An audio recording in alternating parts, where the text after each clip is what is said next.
নমস্কার বন্ধুরা। প্রত্যেকবার আমি গ্রো ব্যাগে সবজি লাগাই। এবার শীতের আগাম সবজি লাগানোর জন্য আমি প্রথমে এই ক্যারেটগুলো ব্যবহার করবো এবার থেকে। তো এগুলো ব্যবহার করার জন্য আমি কিভাবে কি করছি সেটা একটু দেখাই আমাদের ডিটেলসে।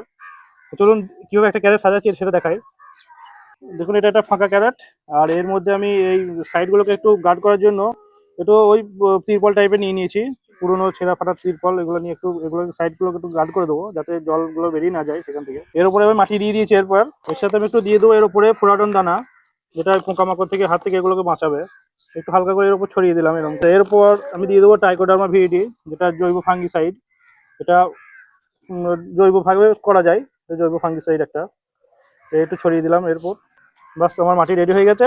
এরপর আমি শীতের সবজি যেমন ধনেপাতা, পালং শাক, পিং শাক, লাল শাক এগুলো আমি লাগাবো। এই মাটি মোটামুটি আমার প্রস্তুত হয়ে গেল।